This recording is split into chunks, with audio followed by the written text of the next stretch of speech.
महाथेरो यांना याचना करतो की त्यांनी आपल्या धम्मदेशनेला सुरुवात करा.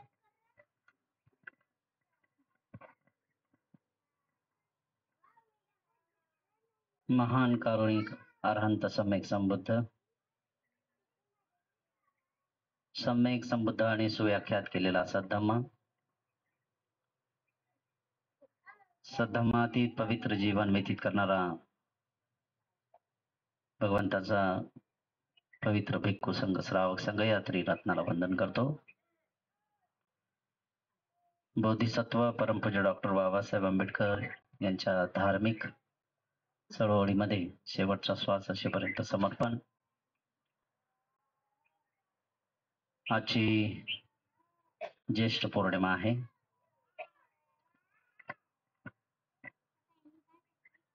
पौर्णिमेच्या संबंधी ह्या गोष्टी आपल्याशी चर्चेत ठेवलेल्या आहेत.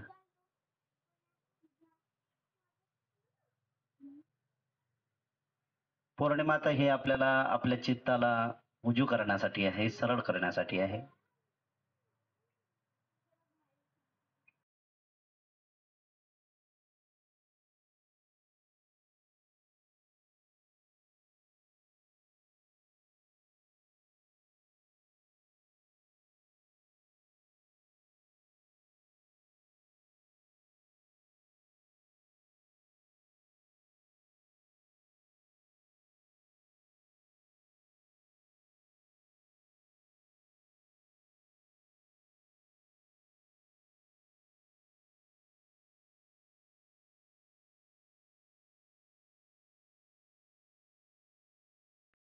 यासाठी आपण प्रयत्न करणं गरजेचं आहे. बोधिसत्व परमपूज्य डॉक्टर बाबासाहेब आंबेडकरांनी सकल मानवासाठी जो बुद्धाचा मार्ग या ठिकाणी दिला, त्यापैकी आपण लोक असे आहोत की आपलं जीवन सफल करण्यासाठी आपण काय प्रयत्न केले पाहिजेत, यासाठी त्यांनी जे आपल्याला रस्ता दिला तो रस्ता आपण व्यवस्थितपणे चाललो पाहिजेत. हे आपलं आद्य कर्तव्य असलं पाहिजेत. बुद्धाने शिकवलेली शिकवण हे शील मार्गावर आधारित आहे. शील महत्वाचं आहे. शील कशासाठी आहे तर शील यासाठी आहे की मनुष्याचं जीवन पूर्ण दुःखातून तारण्यासाठी आहे. दुःखातून तारला गेलो पाहिजे आपण, यासाठी आपण ते प्रयत्न केले पाहिजेत. शील पालन करण्यासाठी आपण प्रयत्न करत असताना जे अष्टशील उपवास धारण करतो, अष्टशिलाची जी प्रवृत्ती आहे ती आमच्या चित्तावर जाणीवपूर्वक आम्ही रेखाटण्याचं काम करतो आणि इतर माणसापेक्षा आम्ही कसे अधिक सुखी जीवन जगू यासाठी आम्ही हा प्रयत्न करत असतो. ज्येष्ठ मास खर तर म्हणजे आज कमी महिला आल्यात, काल खूप महिला आल्या होत्या.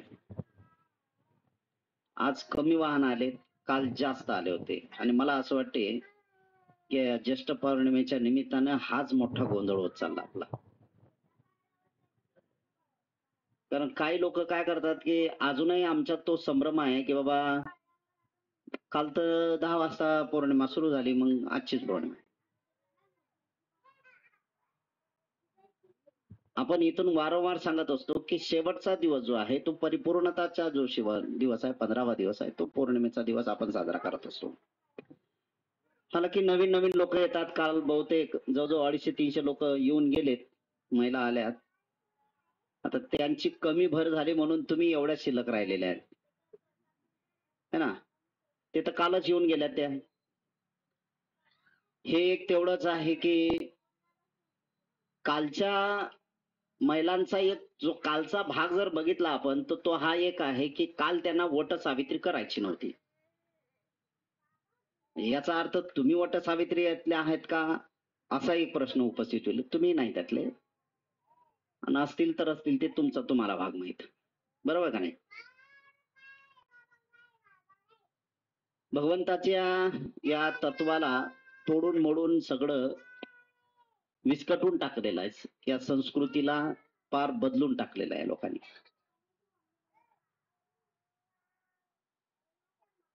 श्रीलंकेमध्ये बुद्धाचा मार्ग पसरवण्यासाठी या दोन्ही बंधूंनी खूप अथक परिश्रम घेतलेत. संघमित्राचं लग्न झालेलं होतं, तरी सुद्धा ती भिक्षुणी बनली. वडिलांचं कर्तव्य पूर्ण करण्यासाठी आहे. आणि मग तो जीवन मार्ग तिने जो सुरुवात केलेला आहे तो त्या श्रीलंकेमध्ये बुद्धाचा मार्ग आजही सुद्धा तसाच टोलाना आहे. आणि त्यांचाच एक महत्वाचा भाग की इथून गेलेली बोधिवृक्षाची फांदी ते पुन्हा भारतामध्ये आणली आणि पुन्हा भारतामध्ये येऊन त्याची सुरुवात केली. इथून श्रीलंकेमधून पुन्हा भारतामध्ये आले. सम्राट अशोकाच्या काळामध्ये या बोधिवृक्षाच्या बऱ्याचसा प्रयत्न केला.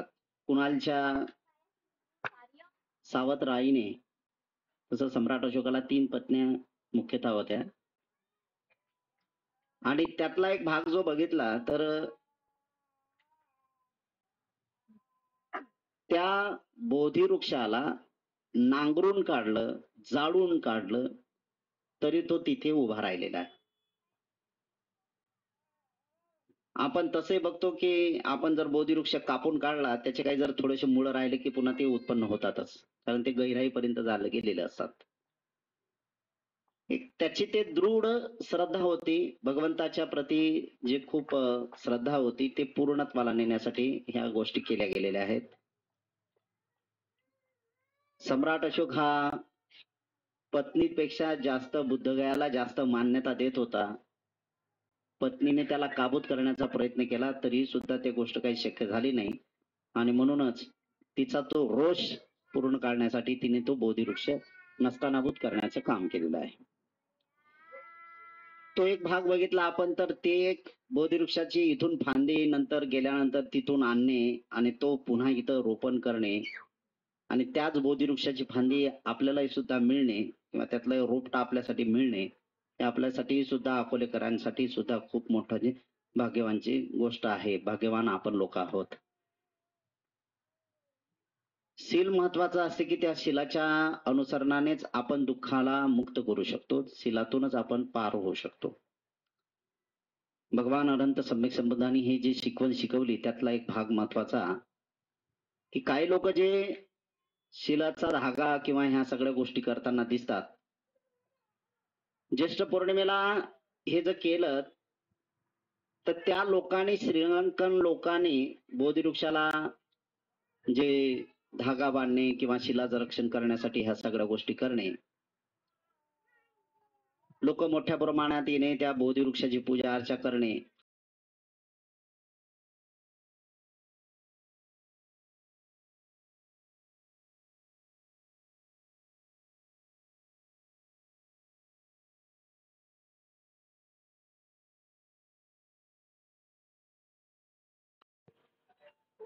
फक्त परिवर्तन केलं. आणि परिवर्तन असं झालं की माणसाला दुःखात लोटण्याचं परिवर्तन करून टाकलेलं आहे. महिलांनी ते कायम परंपरा ठेवली बोधिवृक्षाची. ते वट वृक्षाच्या किंवा वट सावित्रीच्या या माध्यमातून ते लोक बोलतात की साती जन्मी हाच पती मिळो, हा त्यातला भाग आहे. ग्रस्ती जीवन जगत असताना मी जे शील मार्ग अनुसरतो, शीलाचं पालन करतो, या जन्मात नाही पण 7व्या जन्मापर्यंत मी पूर्ण दृढ संकल्प करतो की मी प्रापंचिक जीवन जगणार आहे, मी वैवाहिक जीवनातला आहे. ह्या वैवाहिक जीवनामध्ये मला त्याग करता येत नाही. त्याग जरी करता आला नाही तरी मला मात्र शील मार्ग, समाधीचा मार्ग, प्रज्ञेचा मार्ग, ध्यान मार्ग हा मी पूर्ण करण्याचं काम करतो. या जन्मात, 7 जन्मात मधला एक आहे, या जन्मात जरी नाही पण मात्र 7 जन्मापर्यंत मी हे कर्तव्य करत राहील. आणि जे कर्तव्य माझे करत जाईल त्या 7 जन्माच्या अंतिम टप्प्यात मला अरहंत पद प्राप्त होईल. ही ती कन्सेप्ट आहे. ही ती एक विचारसरणी आहे. इथं साती जन्मात तोच नवरा मिळो असं म्हणण्याची काही विकृती लोकांनी केलेली आहे. वास्तविक आता महिलांची पण विकृती झाली आणि पुरुषांची पण विकृती झाली. याच्यावर काही पुरुषांनी महिलांच्या संबंधी वक्तव्य करत असताना ते तेवढेच जबाबदार आहेत. आपण जर बारकाईने विचार केला तर किती म्हणजे असंतुष्ट लोक आहेत. किती भयानक माणसाची प्रवृत्ती आहे की महिला म्हणतात की साती जन्मी हाच मिळो, पुरुष म्हणतात 7 सेकंद सुद्धा पत्नी नो मिळो. हे जे काही विकृती लोकांनी सुरू केली ना, याला विकृतीचं कारण केवळ फक्त आपणच लोक आहोत. आपण लोक आहोत. भगवान अनंत सम्यक संबोधाने लोकांच्या 4 जोड्या सांगितल्या आणि पती पत्नीच्या 4 जोड्या सांगितलेल्या आहेत. त्या 4ही जोड्याचा विचार जर केला तर आपण तशा प्रकारची अवस्था येत नाही. पती एका इकडे ओढते तर पत्नी दुसरीकडे ओढते. पत्नी एक करते तर पती दुसरंच करते. पती म्हणतो बाबा बुद्धभूमीला जायचं आहे तर पत्नी म्हणते नाही मला दुसरीकडे जायचं आहे. हे जे काही वातावरण निर्माण केलेलं आहे ते भगवंताच्या हयातीत पण होतं आणि भगवंतानीच ते उदाहरण दिलेले आहेत. आणि आताही सुद्धा तेच उदाहरण सुरू आहेत. आताही सुद्धा त्याच उदाहरणाचा मार्गाचा भाग आपण बघत आहोत. या सगळ्या गोष्टी जे आपल्यासाठी होतात त्याच्यासाठी आपण काय केलं पाहिजे तर हाच एक महत्वाचा उद्देश माणसाने जाणीवपूर्वक केला पाहिजे. यासाठी भगवान बुद्धाने पवित्र जीवन जगण्याचा जो मार्ग दिला तो शील मार्ग दिला आणि त्या शील मार्गाचं अनुसरण करण्यासाठी आपण तत्पर व्हायला पाहिजे. भगवान अनंत सम्यक संबोधाने हे जीवन जगण्याचा जो मार्ग सांगत असताना सांगतात की जे काही आपल्या वर्तमान काळातले दुःख आहे ते दुःख दूर करण्यासाठी आपण प्रयत्न केले पाहिजेत. मग त्यासाठी काय करतो तर आपण वैयक्तिक दुःखातून मुक्त झालो पाहिजे. पती पत्नीने या दुःखातून मुक्त होण्याचा प्रयत्न केला पाहिजे. पती पत्नी जे आहेत ते लेकरांसाठी एक आदर्श आहे. पती पत्नी जे आहेत ते लेकरांसाठी आदर्श आहेत. जाणीवपूर्वक सांगतो की काही लोकांचा जर अगदी जवळूनचा विचार जर बघितला किंवा त्यांच्या घरामध्ये त्यांच्या कौटुंबिक जीवनामध्ये डोकावून जर बघितलं, अजिबात लेकरांना संस्कार देत नाही ते. आणि मग ते संस्कार देत नाहीत म्हणजे नेमकं काय करतात, ते संस्कारित नाही आहेत. आणि ते संस्कारित नाहीत म्हणजे काय, काल एकाशी बोलताना हे सांगितलं की भगवंताच्या हयातीत सुद्धा अशाच प्रकारचे संघ निर्माण झालेले होते. अशाच प्रकारचे विकृती तर होणारच आहेत. चांगलं आहे तर वाईट पण आहे. चांगलं आहे तर वाईट आहे आणि वाईट आहे तर चांगलं आहे. दोन्ही गोष्टी आहेत. आणि मग हा जर विचार आपण बघितला तर आपल्याला काय करता येईल त्याची सुरुवात आपण केली पाहिजेत ना. तर इथून मला माझ्यासाठी भगवान अनंत सम्यक संबोधाने जो मार्ग दिलेला आहे तो अत्यंत श्रेष्ठ मार्ग आहे आणि तो अत्यंत श्रेष्ठ मार्ग मी चालण्याचा प्रयत्न करणार आहे. हे समजदार व्यक्तीचं समजदार काम आहे. त्यासाठी ते प्रयत्न करणं गरजेचं आहे. याच्यासारखं माझी समजदारी कशाच असू शकत नाही. मला माझं जीवन घडवता आलं पाहिजे. मला माझ्या या जन्म मरणाच्या चक्रातून मुक्त होता आलं पाहिजे. यासाठी मी प्रयत्न केले पाहिजेत. ह्या तर सगळ्या गोष्टी नंतरच्या आहेत. आणि मग मला हा जीवन मार्ग मिळाला तर काय होईल तर पहिली गोष्ट एक आहे की वर्तमान काळामध्ये मी जीवन जगत असताना मी सुखाने जीवन कसा जगेल यासाठी प्रयत्न करणं गरजेचं राहील. आणि सुखाने जीवन जगण्यासाठी काय करावं लागेल तर प्रत्येक व्यक्तीने आपल्या स्वतःच्या मनाच्या संबंधी अगदी न्यायी बनलं पाहिजे. आपल्या स्वतःच्या मनाच्या संबंधी आपण एवढं सजग राहिलं पाहिजे, एवढं सजगतापूर्ण काम केलं पाहिजे की ज्या ज्या वेळेस मनामध्ये हे जे काही विकृती निर्माण होते त्या वेळेस आपण त्या विकृतीला दूर करण्याचा प्रयत्न केला पाहिजे. अनेक विकार आहेत, अनेक विकार आहेत. आपण त्या मार्गावर जात असताना हळूहळू स्टेशन निर्माण होतात. आणि ते दूर करण्यासाठी आपण काय केलं पाहिजे की ज्याला मार्शना असं संबोधलं जाते. मार्शन आहेत बाबा, ही मार्शन आहे, तीच मार्शन आहेत, अमुकशन आहे. ह्या सगळ्या गोष्टी त्या लेवलच्या आहेत. म्हणजे ते मार्शना ते लोक समजू शकतात की जे तिथपर्यंत पोहोचलेले आहेत. आपल्याला मार्शनेची आपल्याला काही माहीतच नाही आहे. आपल्याला एवढंच आहे की अवतीभवती ह्या सगळ्या गोष्टी करत असताना आपण किती चुकीचं वागत आहोत आणि आपल्यातला चुकीचा भाव किती लोकांपर्यंत चुकीच्या गोष्टी करण्यासाठी आपण करत आहोत, हाही विचार करणं गरजेचं आहे. समजदार आहेत की माझ्याकडून काय होते, एखादी घटना घडत आहे, त्या घटनेच्या अगोदर मी थोडासा शांत आहोत की नाही, हे ज्याच्या समजदारी आलीत ना, तर समजून चाला तो बुद्धाच्या विचाराप्रमाणे जीवन जगण्याचं काम करत आहे. मगाशी आतमध्ये मी बोलत असताना सांगितलं की त्या मार्शेनेला तेच घडवायचं आहे. तुम्हाला चांगल्या मार्गावर आणू द्यायचं नाहीये त्याला. त्या महासेनेला तुम्हाला चांगल्या मार्गावर आणू द्यायचं नाहीये. तुम्हाला चांगलं बनू द्यायचं नाही. तुम्हाला लाख वाटेल हो की तुम्ही लय चांगले झाले पाहिजेत. तुम्ही अवतीभवती वातावरण बघता ना किंवा इतरांच्याकडे ज्या वेळेस बघतो ना, तर इतरांतल्या मधले चांगल्या चांगल्या गोष्टी आपल्याला लगेच भावून दिसतात. लगेच भावून दिसतात. जर समजा आपण बघितलं, आता एखाद्या माणसाच्याकडे किंवा एखाद्या स्त्रीच्याकडे बघितलं, तर पहिल्यांदा आपलं लक्ष कोणाकडे, स्त्रीकडे किंवा पुरुषांकडे जर जात असेल, तर पहिल्यांदा लक्ष कुठं जाते, तर कपड्यावर जाते. अरे याचे कपडे लय सुंदर आहेत. जर सफेद कपडे आहेत, तर सफेद कपडे आहेत, अरे याचे किती शुद्ध कपडे आहेत. त्याच्यातली चांगुलपणाची गोष्ट आहे ती. आपल्याला नाही होता येत ना तसं. आपल्याला होता येत नाही तसं. आणि हीच गोष्ट आहे की समोरच्या व्यक्तींमधला जो कपड्याचा प्रकार आहे, तो जर आपण स्वीकारला तर आपल्यात तेच आहे. आपल्याला दुसरं काहीच करायचं नाही आहे की मलाही सुद्धा तसं होणं गरजेचं आहे. आणि मग कपड्याचं जर झालं तर लगेच दुसरीकडे लक्ष ओढत. अरे किती फ्रेश वाटतो हा, किती फ्रेश वाटतंय, किती चेहऱ्याचा तेज आहे, सगळ्या गोष्टी माझ्यात नाहीये. नाही आहे ना. त्याच्या पलीकडे अधिक अधिक गोष्टी केल्या की अरे काय, अरे हा किती चांगला बोलतो, अरे हा चांगला किती सांगतो. ह्या ज्या काही गोष्टी जे होतात ते त्याच्याकडूनच होतात. आपल्याला चांगल्यापणावर जाण्यासाठीचे मार्ग केले पाहिजेत. पण काय करते माहित आहे का, की मन आहे आणि मनाचाच भाव तो आहे की तुम्हाला त्या मनातून बाहेर काढण्यासाठी काम करू देत नाही. चित्त तिथं अडकून राहते आणि मग तिथल्या तिथं थांबल्या जाते. तुम्ही त्याच्यावर टीका टिप्पणी करायला सुरुवात करता. तुम्ही तुमचा खोटेपणा त्या ठिकाणी दाखवता आणि ते दाखवत असताना तुमच्यातली तुम्ही ती विकृती जाणीवपूर्वक निर्माण करू शकता. हे ज्याला समज येते ना, त्याला ही जे समज आली की समजून झाला तो चांगल्यापणाला लागलेला आहे. ते जीवन जगण्यासाठी महत्वाचं आहे. म्हणून लोकांच्याकडून जे काय चांगलं घेता येईल ते चांगलं आपण घेतलं पाहिजे. त्यासाठी मी प्रयत्न केला पाहिजेत आणि मी चांगलं बनण्याचा प्रयत्न. एखादा गुण कोणी काय असेल त्याच्याशी नाही.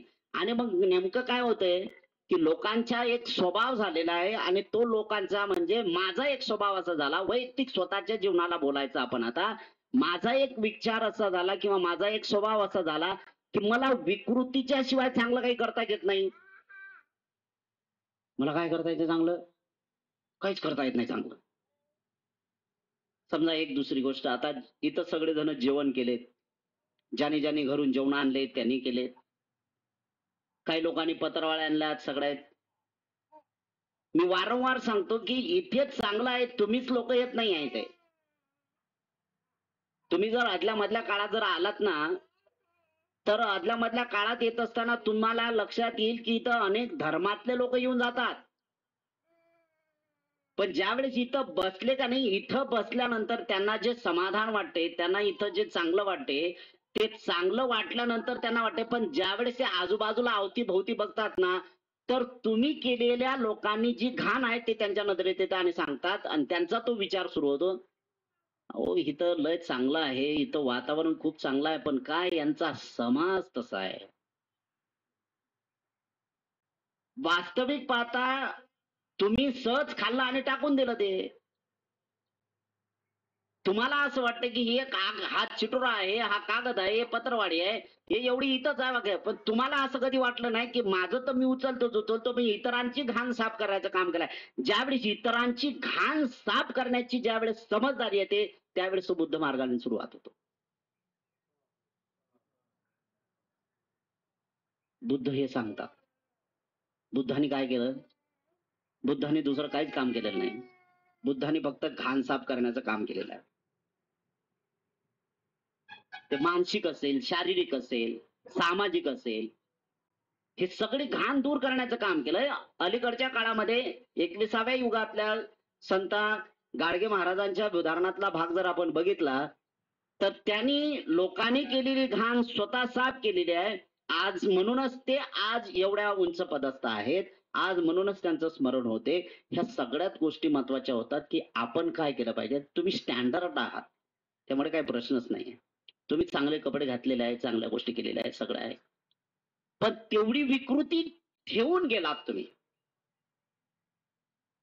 म्हणजे उठत असताना अवतीभोवती जर बघितलं आणि अवतीभोवती असल्याने जे काय कचरा आहे तो जर कचरा आपण हातात घेतला आणि बाहेर जर टाकला, ही ज्यावेळेस समज तयार होते त्यावेळेस बुद्धाचा मार्ग सुरू होतो आणि तोच खऱ्या अर्थाने सुख शांतीचा मार्ग आहे. आणि त्या सुख शांतीच्या मार्गाने चालणं आपलं कर्तव्य असलं पाहिजे. यासाठी प्रयत्न केलाय. आणि हे करत असताना मला प्रापंचिक जीवन जगायचं आहे. मोहता नाही सुटू शकत. कबीराने किती महत्वाचं उदाहरण सांगितलेलं आहे. ना मन मरा ना माया मरी, मर गया शरीर, है ना. आशा तृष्णा ना मरी, कहत गए दास कबीर. ज्याची आशा तृष्णा, आपले जे प्रापंचिक जीवन जगणारे लोक आहेत ना, बिलकुल आशा तृष्णा नष्ट नाही होणार. बिलकुल आशा तृष्णा नष्ट होत नाही. पण मनही नाही मेलं ना, माया पण मेली नाही. दुसऱ्या शब्दात सांगायचं, माया म्हणजे ज्याला मोह म्हणतात, तो मोहच दूर झालेला नाही ना. का झाला नाही? तर याला कारण आहे. झाला नाही याला कारण आहे, कारण तुम्ही तसं निर्माण करून ठेवलेलं आहे. म्हणून त्या मोहातून निर्माण सुटका नाही होत. तुम्हाला दुसरी एक महत्वाची गोष्ट सांगतो. तुमचा मुलगा किती लाख तुमच्याशी दृष्ट वागला, काय वागला, तरी तुम्ही त्या मुलाला सोडून देऊ शकता का? बोंबलत बसाल तुम्ही चार लोकांमध्ये. शेजाऱ्या पाजाराला तुमचं दुःखच सांगणार, दुसरं काही सांगत नाही तुम्ही. चार लोकांना सांगतात माझ्या पोराने घराच्या बाहेर हाकलून दिलं, माझ्या सुनीनं असं वागली, मग असं झालं, तसं झालं, अमुक झालं, तमुक झालं. हे सगळं चार लोकात. पण त्याच मुलाला ज्या वेळेस तुम्ही काही झालं की पहिल्यांदा तुम्ही धावून जाता, ही जी माया आहे ही माया कमी नाही होत. पोटचा गोळा आहे ना तुमच्या, कमी नाही होत. आणि तो कमी करावा असाही अर्थ नाहीये. ह्यात प्रापंचिक जीवन जगणाऱ्या लोकांसाठी खूप महत्वाच्या गोष्टी आहेत की ते सगळं एकत्र झालं पाहिजे. तो त्याच्यातून आहे. म्हणूनच भगवान अरहंत सम्यक संबुद्धाचा मार्ग सुव्याख्यात करत असताना कबीराने सुरुवात ते केलेली आहे. ना मन मरा ना माया मरी, मर गया शरीर. शरीराने एवढं काय विचारू नका, मी खात नाही त्याला द्या, असं नाही ते तसं आहे, खाताना असं झालं पाहिजे, नाही तसं झालं पाहिजे. मी खात असताना जर समजा माझी बायको इथं आली नाही, मी जेवण चांगलं जेवत, अरे ती तर एकटी घरी आहे, तिच्यात जीव गुंतला, किंवा ती जर आली असेल तर नवरा घरी आहे तर नवऱ्याच्या याच्यात तिचा जीव गुंतला. हे ज्या काय गुंतागुंतीच्या भानगडी आहेत हे तर असणं गरजेचेच आहेत ना. नाही असं नाही आहे, कारण तिथपर्यंत नाही. पण ज्या वेळेस तुम्ही त्या लेवलवर याल की ज्या वेळेस अवतीभोवतीचं वातावरण वाचण्यासाठी तुम्ही तुमच्या मनाला हलकं करण्याचं ज्या वेळेस काम करताना, त्यावेळेस खऱ्या अर्थाने बुद्ध विचार सुरू होतो. आणि तोच विचार करणं गरजेचं आहे. बुद्ध म्हणतात की तुमच्या अवतीभोवती जे काही आहे ना, तिथला विचार तुमच्यासाठी असणं महत्वाचं आहे. त्या वातावरणाला पहिल्यांदा दूर करा. मर गया शरीर. शरीर मेलं फक्त, बाकी काहीच नाही. आशा तृष्णा ना मरी, कहत गए. आशाही नाही मेले ना तृष्णाही नाही मेले, काहीच नाही. ते सतत आहे. त्या गोष्टी तशाच तुम्हाला सतत राहतील आणि राहणारच आहे, त्याबद्दल नाही. पण प्रयत्न तोच करायचा आहे की या जन्मात नाही तरी हरकत नाही, 7व्या जन्मापर्यंत मी ते काम, 8व्या जन्मातला मला मी पदार्पण करेल, त्यावेळेस अरहंत पद प्राप्त करेल. ही जी काही एक संस्कृतीच्या माध्यमातून किंवा हे काही या ठिकाणी वर्तमानाच्या सण उत्सवाच्या माध्यमातून हे जे काही काल्पनिक गोष्टी या ठिकाणी ठेवलेल्या आहेत, तो एक बोधक म्हणून या ठिकाणी घेतलेल्या आहेत. अर्थ त्याचा तो आहे की भगवान अरहंत सम्यक संबुद्धाचा जीवन जगत असताना जो काही कबीरानी किंवा संत तुकारामानी जो मार्ग सांगितलेला आहे की ते म्हणतात की 7 जन्मापर्यंत तुम्हाला जन्म धारण केला तर हरकत नाही, कारण प्रापंचिक गोष्टी आहेत, आशा तृष्णा मरणार नाहीत, पण त्यासाठी तुम्हाला प्रयत्न करावा लागेल, सतत धम्मात रत राहावं लागेल. आणि धम्मात रतणारा माणूस पहिल्यांदा ह्या सगळ्यात महत्वाच्या गोष्टी ज्या शंका आहेत त्या दूर करतो.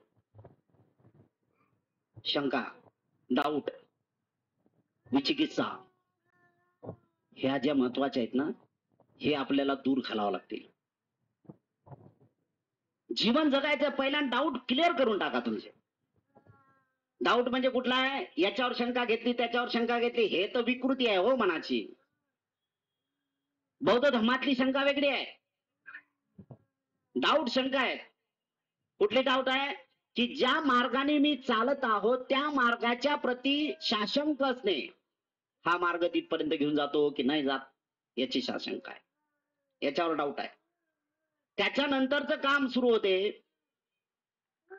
की श्रद्धाच नाही आहे म्हणूनच साशंका आहेत ना. बुद्धाच्या धम्माच्या संबंधी साशंका आहे, संघाच्या संबंधी साशंका आहे. तुम्हाला तिथपर्यंत नाही आहे आणि तेच दुःखदायक वातावरण होते. तुम्ही किती कमांड केली, त्याच्यात किती श्रद्धा दाखवलात, मी अमुक आहे,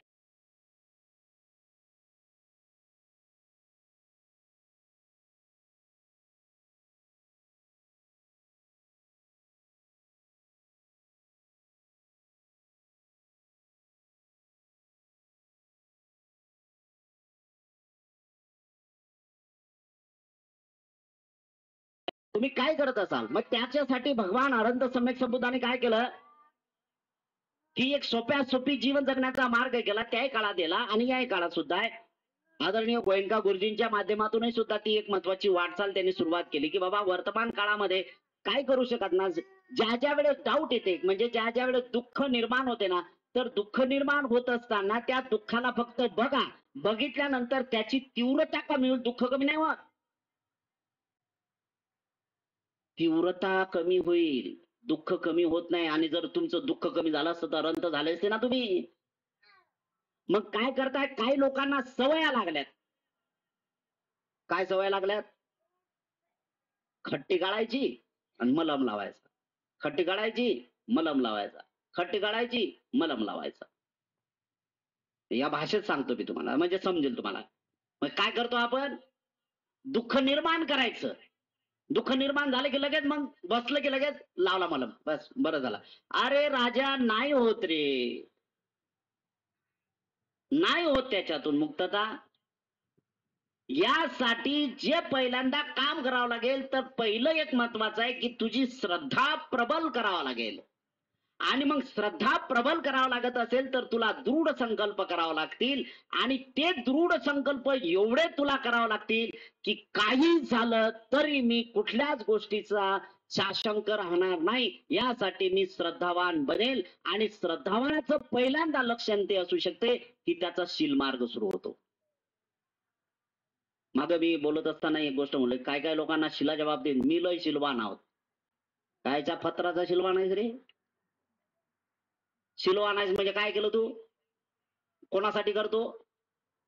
शिलवान आहे. अरे चित्ताची अवस्था बघ, चित्ताची अवस्था बघ. चित्ताची अवस्था काय होते माहित आहे का? वरून दाखवते शिलवान आहे, पण चित्तांमध्ये एवढे काही दुर्भावना जागतात ना, त्याला कोण बोलणार आहे? आशा मरी ना तृष्णा मरी, मर गया शरीर. काय चालू झालं? झालं काय सुरू? वरून दाखवते शिलवान, मी शिलवान आहे, मी अमुक नाही, मी तमुक नाही, मी ह्या गोष्टी नाही, मी त्या गोष्टी नाही, सगळ्या नाही. मी मागे एक उदाहरण देत होतो. एक राजकारणी माणूस होता, एवढा बकवास करणारा माणूस होता की सांगितलं नाही बा आपल्याला 4 शिलाचं आपण काटेकोरपणे पालन करतो. कुठले काटेकोरपणे? मला नाही तर सांगा, मी हत्या करत नाही, चोरी करत नाही, बेविचार करत नाही आणि नशापान कोण करत आहे. खोटं बोलण्याचं तुला का बाबासाहेबांनी ग्रीन कार्ड दिलं का खोटं बोलत राहा म्हणून? नाही ते म्हणले मी राजकारणी आहो ना. मग राजकारणी आहो तर मग मला समाजात जात असताना 19-20 होते. तुला कोण सांगितलं 19-20 करायला? तुला कोण सांगितलं? ह्या सगळ्या गोष्टी आपल्या हिताच्या नाही आहेत.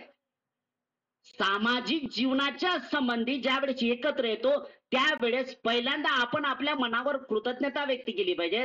पहिल्यांदा आपण आपल्या मनाच्या संबंधी सावध झालं पाहिजे. पहिल्यांदा आपण आपल्या मनाला विश्वासात घेतलं पाहिजे. पहिल्यांदा आपण आपल्या मनावर दया केली पाहिजे. पहिल्यांदा आपण आपल्या मनावर उपकार केले पाहिजेत. काय उपकार करत असाल? काय उपकार केले पाहिजेत?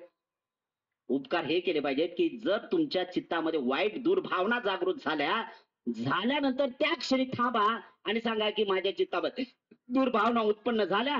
अरे दुर्भावना उत्पन्न झाल्या, सद्भावना कशा तयार होतील? त्या मनावर, पृष्ठ मनावर उपकार करा. अरे नको रे वाईट विचार करू, मनाला सावर घाला आणि चांगले होतील ना.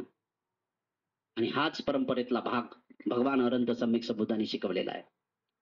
ही जी शृंखला नंतरही काळामध्ये हे सातत्य ठेवत असताना अनेक भिक्षूंच्या माध्यमातून ह्या गोष्टी पूर्ण साध्यत्वाला केलेल्या आहेत. त्यापैकी सम्राट अशोकांचा जो मुलगा महामंद्र आणि मुलगी हिने सुद्धा तीच एक महत्वाची शिडी रचली आणि लोक कल्याणाला कसं मुक्त करता येईल, लोक कल्याण कसं होईल आणि लोकांचं दुःख दूर कसं होईल यासाठी ते प्रयत्नशील राहिलेले आहेत. त्यांचा हेतू एकच आहे, कोण काय करत असेल याच्याशी मला घेणं देणं नाही, मी त्याच्यासाठी चांगलं काम करतो एवढा आदर्श मी ठेवला पाहिजेत. आणि मग तीच विचारसरणी आपली सुरुवात होते. आपण आपल्या मनावर दया करायला शिकलं पाहिजेत. आपण आपल्या चित्तावर खऱ्या अर्थाने प्रेम करायला शिकलं पाहिजे. पण आपला एक विचार होतोय की प्रापंचिक जीवन जगला, मला ह्या गोष्टी खूप महत्वाच्या. आपण आपल्या मुलांच्या संबंधी लय चर्चा करता आणि मला असं वाटतं की मुलांच्या संबंधी वायफळ चर्चा करायला बंद करा. मा मुलगा असा, मा मुलगा तसा, लय चांगला आहे, अमुक आहे, तमुक आहे. बिलकुल बकवास करणं बंद करा. मी या शब्दात बोलतो. तुम्ही तुमचा मुलगा काय करते काय नाही हे कधी कळते माहित आहे? कधी कळते तुम्हाला? तुम्ही 4 लोकांना सांगता, घरात एकट्या दाटते ना तुम्हाला, त्यावेळेस म्हणताय काय लयच खराब पोरगा आहे, लयच खराब पोरगा आहे, ही अवस्था होते ना.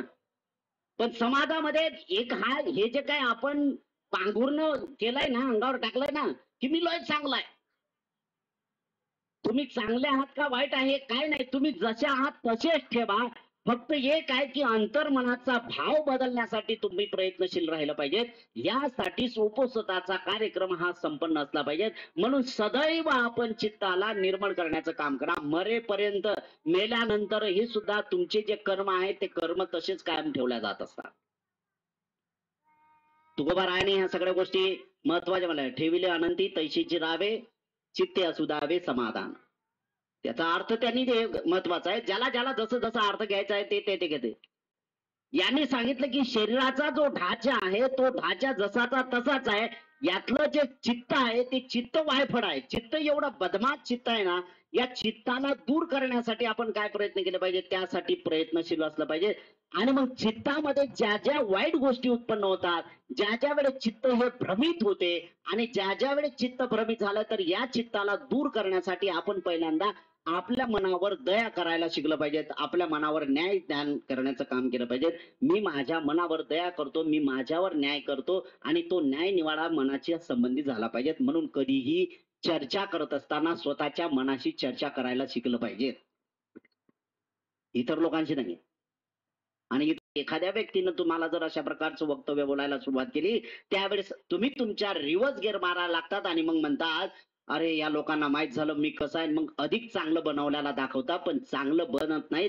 त्यासाठी जे आहे ते सत्य स्वीकारा आणि सत्य स्वीकारल्यानंतर सत्य जीवन जगण्याची एक प्रक्रिया पूर्ण करा. हाच भगवान अनंत सम्यक संबुद्धांनी शिकवलेला उपस्वताचा मार्ग आहे आणि त्यासाठी तुम्ही प्रयत्नशील असलं पाहिजे. याचा परिणाम मोठ्याकडून लहानांकडे जात असतो.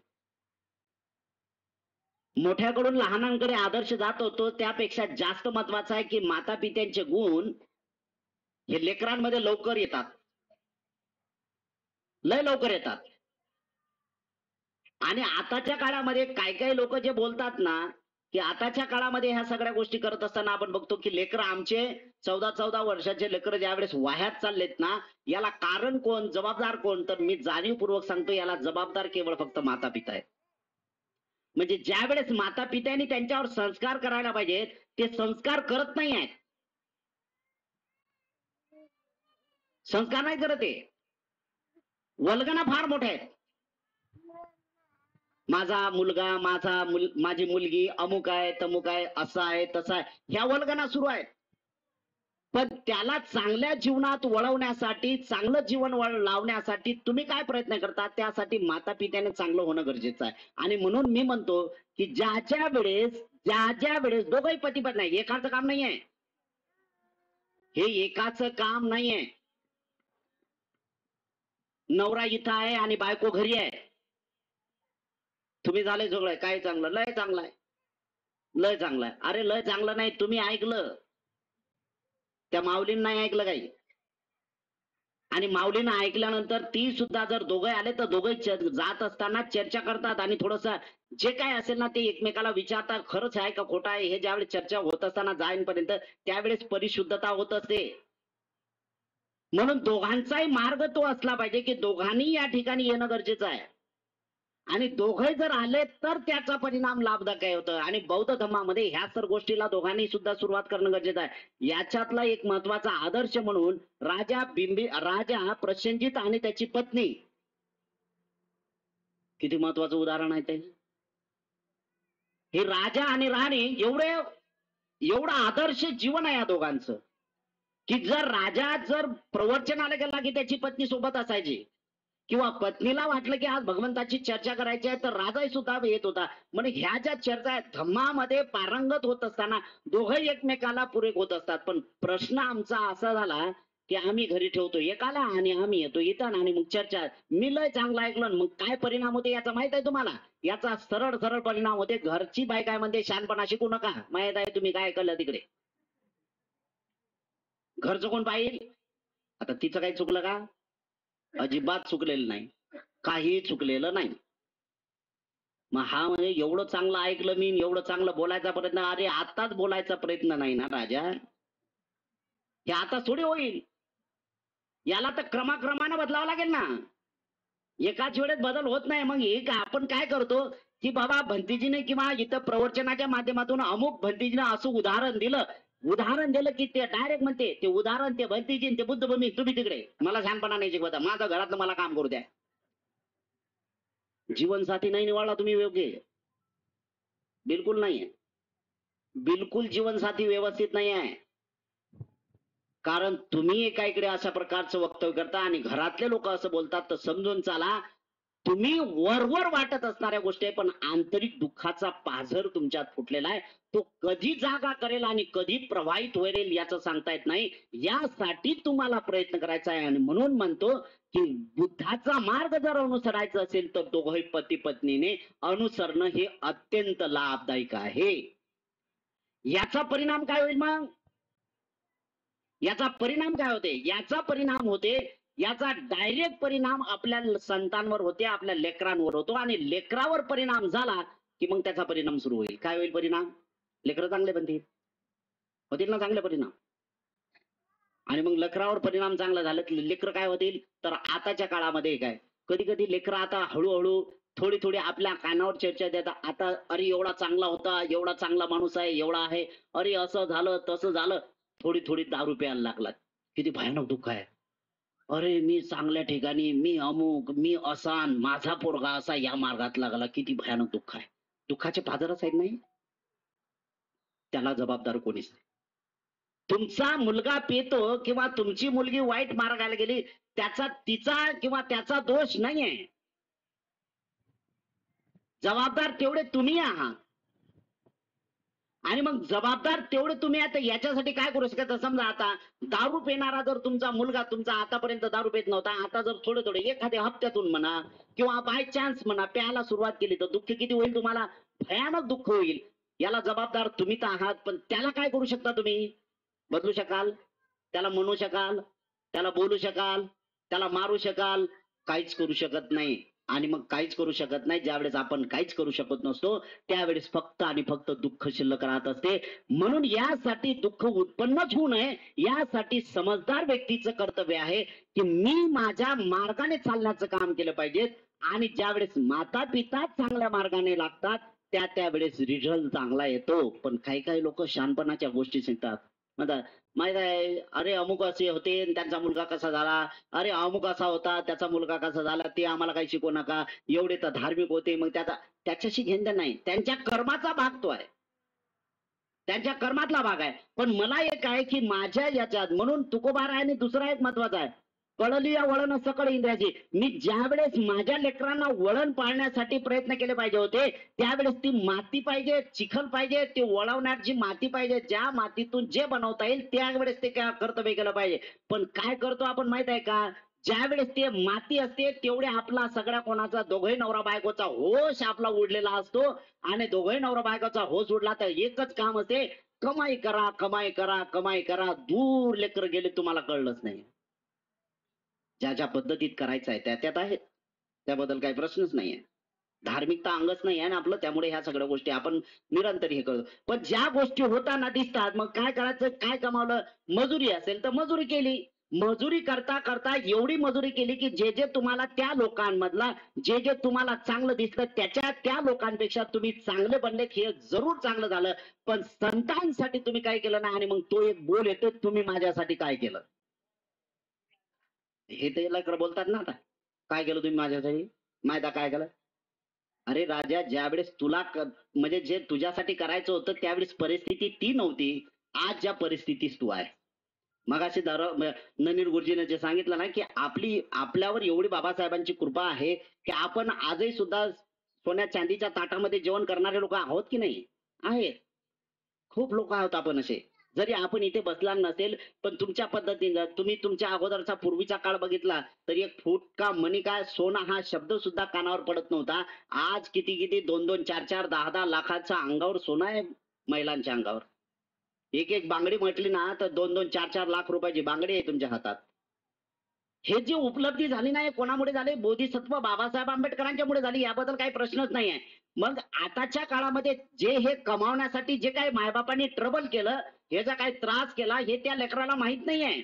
म्हणून ह्या गोष्टीत आहे. पण त्याबरोबर त्याला तो असा बोलू नये यासाठी तुम्ही काय वागलात यासाठी आहे. म्हणून त्याला वेळोवेळी किमान बोधिसत्व डॉक्टर बाबासाहेब आंबेडकर म्हणतात की आपण एखाद्या दिवशी म्हणजे आठवड्यातून एक दिवस बुद्ध विहारात गेलं पाहिजे. त्या ठिकाणी तुम्ही आलं पाहिजेत की त्या एका दिवसांमध्ये फार चांगले परिणाम होतात लेकरांवर. म्हणून म्हणतो की हे बुद्धभूमी आज रोजी या गोष्टीवर येऊन ठेपलेले आहे की तुमच्या लेकरांच्या भवितव्याच्या विचाराचा दृष्टिकोन या ठिकाणी आम्ही रोवत आहोत. माझ्यानंतर जे काही येणार आहेत आणि ते सांगतील भंतीजींनी काय कमावलं, भंतीजीने काय. साहजिक आहे की त्यावेळेस काळ खूप मोठा गेलेला असेल. पण जे काही हे मी कमावलं किंवा हे जे मी काही या ठिकाणी पेरलं, हे जे केलं नाही हे मला माहित आहे कशा पद्धतीने केलेलं आहे. याच्यासाठी काय काय केलं काय नाही, कोणा लोकांचा विरोध घेतला, कोणा लोकांना दूर केलं, कोण कोण माझ्यापासून दूर गेले, स्वार्थासाठी दूर गेले का जवळ गेले, हा तो नंतरचा भाग. पण गेलेले आहेत, ह्या सगळ्या गोष्टी तेवढ्याच महत्वाचं आहे. हे जे ट्रबल आहे ते येणाऱ्या माझ्या पिढीत नसणार आहे. त्याच्यासाठी काळ उपलब्धी जे लोकांनी मांडले असेल त्याच्यात आहे. उद्याचा काळ असा येईल की तुम्ही मावल्यानो असे आहे की खाली हातात येणार नाही. आज रोजी खाली हातात आलात, भविष्यामध्ये 10-20 वर्षाच्या नंतर इथं खाली हातात कोणी नाही येईल तर दान घेऊन येणार. आणि दान एवढं नाही, काही काही लोक येतील तर पुढे 5,000, 10,000, 20,000, 1,00,000 अशा प्रकारचे दानाची वृत्ती वाढेल. आणि वाढत असताना हे फार मोठं डेव्हलप होईल, त्याबद्दल काही प्रश्नच नाही. पण ह्याचा अर्थ असा नाहीये की मला तेवढं करता आलं नाही म्हणून. परिस्थितीच्या नुसार ह्या सगळ्या गोष्टी होतात. पण त्यातलं एक महत्वाचं आहे की लोक कल्याणासाठी उद्देश हा सफल झाला पाहिजे, त्यासाठी प्रयत्न करणं गरजेचं आहे. म्हणून प्रामाणिकपणे तुम्ही तुमच्या मनाशी इमानी इतबारे वागा, त्याचा रिझल्ट चांगला आहे. आणि मायबापाचं कर्तव्य पहिल्यांदा ते आहे की लेकरं कसे होतील आता याचा विचार करण्याची गरज नाही. फक्त राहिलेलं आयुष्य उर्वरित आयुष्य आहे, मला या जीवनात कोणीच नाहीये. कोणी म्हणतायत ना, चालूच असते म्हणणं लोकांचं, नाही हो जमतच नाही, आमचं जमतच नाही. काय जमत नाही, ज्यावेळेस आजारी पडलेत ना त्यावेळेस कुत्र विचारत नाही. मग कोण करणार आहे. ह्याच सगळ्यात महत्वाचं आहे. म्हणून मला माझ्या वैयक्तिकसाठी म्हणून एवढे स्वार्थी लोक झाले पाहिजे तुम्ही धम्माच्या बाबतीत, एवढे स्वार्थी लोक झाले पाहिजे की मला सुखाने जीवन जगता आलं पाहिजे. जर का माता पित्याने सुखाचं जीवन जगण्याची कला जर शिकली तर समजून चाला लेकरं त्याचे अनुकरण करतील. जरी वांग मार्गाला गेले असतील, वाईट मार्गाला गेले असतील ना, तरी मात्र लेकराला नंतर समज येते की नाही, माझे मायबाप चांगले होते कारण ते संस्कारित होते आणि त्या संस्कारितलाच हाच एक परिणाम त्या ठिकाणी होतोय आणि तो भाग या ठिकाणी पूर्ण करणं गरजेचं आहे. जे काही पूर्वजांनी आमच्या कर्तव्य केलं त्या कर्तव्याची जाणीव म्हणून ह्या ठिकाणी सुरुवात होते. जे माझ्या अगोदरपासून ज्या लोकांनी जे केले, भिक्षू लोकांनी जे मेहनत केली, ते ज्यांनी केले त्या त्या ठिकाणी ते चांगलेच आहे.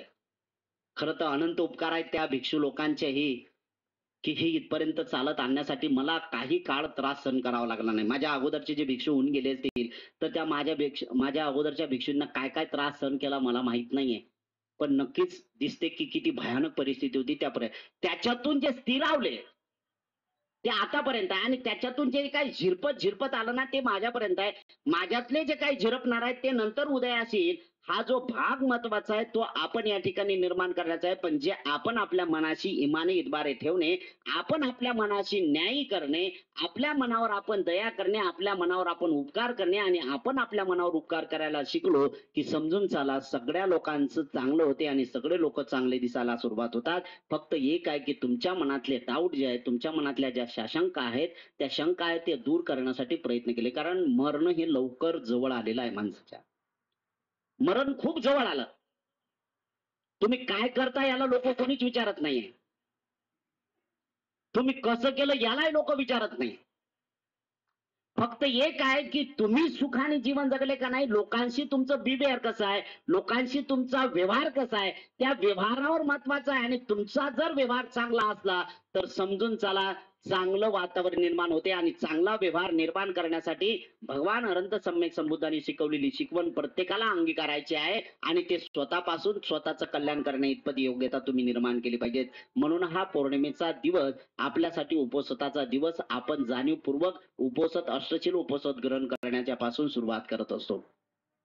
भविष्यामध्ये या केंद्राची महान मोठी निर्मिती होणार आणि त्यासाठी आज नाही पण भविष्यामध्ये तुमचे लेकर या ठिकाणी नातू बंधू तुमचे या ठिकाणी येतील आणि हा महत्वाचा भाग पुढे नेण्यासाठी सक्षम राहतील. आपण एवढं चांगलं केलं पाहिजे की मला बुद्धाच्या जीवन जगण्याचा मार्ग माहित नव्हता ते बोधिसत्व डॉक्टर बाबासाहेब आंबेडकरांनी केला आणि तो केवढं फक्त 70 वर्षांमध्ये वय वाढलं त्याच्यातून.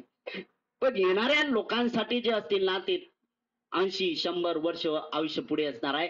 त्या पिढीसाठी आपण जे निर्माण करणार आहोत त्या पिढीसाठी आपल्याला जे कर्तव्य करायचं आहे ते अत्यंत महत्वाचं आहे. त्यासाठी तुम्हाला तुमच्या मनाची मानसिकता तयारी करावी लागेल की तुम्हाला लोकांचं कल्याण करण्याच्या ऐवजी तुम्हाला तुमचं स्वतःचं कल्याण करणे आणि त्या कल्याणातून लोकांना आदर्श निर्माण करणे इतपत योग्यता निर्माण करणे हाच आपल्या प्रामाणिक मनाच्या न्यायाचा भाग राहील. आणि तेच आपल्या खऱ्या अर्थाने आपल्या मनाशी उपकाराची भूमिका आपण निभावतो हे सिद्ध होणार आहे. आणि म्हणून बुद्धभूमीला येतो तर एक महत्वाचा भाग घेऊन येतो की मला अष्टशील उपवास धारण करायचं आहे. तर मी ते माझं हळूहळू मी दुःखाला बघत आहे आणि दुःखाला बघत असताना दुःख दूर कसं होईल यासाठी मी प्रयत्नशील राहिले पाहिजे. आज नाही होते या गोष्टी सिद्ध. आज या ठिकाणी होत नाही. आम्ही किती काही केलं तरी ह्या गोष्टी नाही होत. कधी कधी माझ्या भाषेत सांगायचं आहे किंवा मी तुमच्या समोर एक आहे, मी जे लॉंग शिबिर गेलेले आहेत मी सुद्धा तिथपर्यंत योग्यता नाही केली तर नाही केली. मनामध्ये ज्या काही उत्पन्न गोष्टी होतातच होतात. अजून काही नाही. आणि जर उत्पन्न झाल्याच नाही, माझ्या चित्तामध्ये उत्पन्न गोष्टी झाल्याच नाही तर तुमच्या समोर मी राहणार नाही. हे काय कुठेतरी जंगलामध्ये असेल, कुठेतरी काहीतरी असेल. फक्त एक आहे की हाच एक विचार आहे की कधीतरी मी असा विचार केला असेल, असा दृढ संकल्प केला असेल की मलाही सुद्धा लोकांचं मार्गदर्शन करता यावं. लोकांचं मार्गदर्शन करत असताना लोकांच्या कल्याणा मार्ग दाखवावा. त्यांना मार्ग दाखवत असताना ह्या सगळ्या गोष्टी करता याव्यात यासाठी तुमच्यापर्यंत आहे. आणि एक अवस्था अशी येईल की ज्यावेळेस मार्गदर्शन करता करता ज्यावेळेस चित्ताचे भाव माझ्या नष्ट होतील आणि ज्यावेळेस नष्ट होतील त्यावेळेस